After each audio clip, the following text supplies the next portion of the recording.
দর্শক, রানা প্লাজা ধসের 1 যুগ পূর্ণ হলো আজ। এই বিষয়ে বিস্তারিত জানাতে আমাদের সঙ্গে যুক্ত হচ্ছেন সহকর্মী নাজমুল হুদা। নাজমুল, সাভারে আজ কি কর্মসূচি রয়েছে জানাবেন, আর আহত শ্রমিকরা কি বলছেন?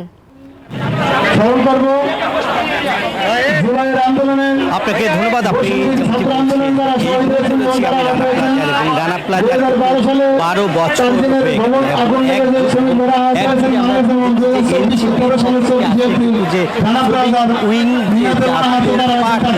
সেই পার্টির কিন্তু যে সদস্য সচিব তিনি এসেছেন এবং আপনারা দেখতেই পাচ্ছেন, এবং বাংলাদেশ যে সচিব সেই সচিব মহোদয় কিন্তু এখানে রয়েছেন, এবং আপনারা আসলে দেখতেই পাচ্ছেন যে তারা এসেছে। এবং আমরা যদি আপনারা দেখতেই পাচ্ছেন যে এখানে তারা আজকে কিন্তু যে রানা প্লাজার এই যে 12 বছর, সেই 12 বছরের ঘটনাকে স্যার আপনার সাথে একটু কথা বলি। 12 বছর 1 যুগ হয়ে গেল, আপনি তো শ্রম মন্ত্রণালয়ের দায়িত্ব রয়েছেন, এই মুহূর্তে আসলে অনেক মামলা রয়েছে, সর্বশেষ কি অবস্থা মামলা?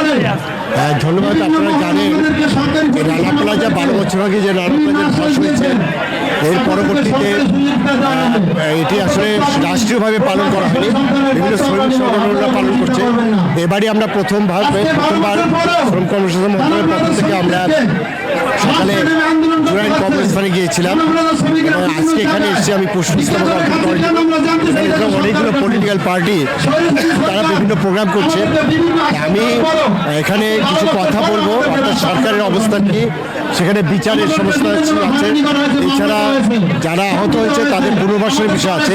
এই বিষয়ে আমি যেহেতু এখানে অনেক লোকজন আছে, আমি সবার উদ্দেশ্যে কিছু কথা বলবো, সেই উদ্দেশ্যে এখানে আসছি। ধন্যবাদ আপনাকে। যেমনটি আসলে বলেছেন, এবং শ্রম মন্ত্রণালয়ের পক্ষ থেকে কিন্তু বলা হয়েছে যে যারা আহত হয়েছে এবং তাদেরকে কিভাবে পুনর্বাসন করা যায় সেই বিষয় নিয়ে কিন্তু আসলে তারা কথা বলছেন, এবং এনসিপির যে সদস্য সচিব এসেছেন, এবং নাগরিক পার্টির অর্থাৎ জাতীয় নাগরিক পার্টির কেন্দ্রীয় সদস্যরা কিন্তু এসেছে, এবং এই প্রথম সরকারের পক্ষ থেকে বলা হচ্ছে যে এই রানা প্লাজার যে ক্ষতিগ্রস্ত হয়েছে সেই ক্ষতিগ্রস্ত আপনারা জানেন যে এই আজকের যে শ্রমিকদের যে বন্দোবস্ত এবং স্মরণ ও সংস্কারের দাবিতে কিন্তু আপনারা দেখতেই পেয়েছেন এখানে কিন্তু রয়েছে।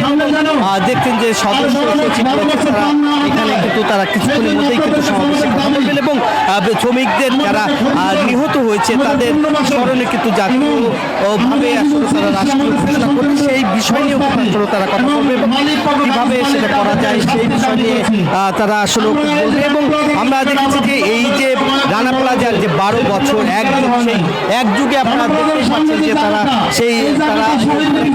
বিচার এবং বিচারের তারা অবস্থান করছেন। আমরা জানি এই যে জাতীয়ভাবে যে রানা প্লাজায় যে শোক দিবস তার কথা তারা বলেছে, সেটাও আসলে সরকারের প্রতিনিধি দল রানা প্লাজা ভবনের সর্বশেষ খবর।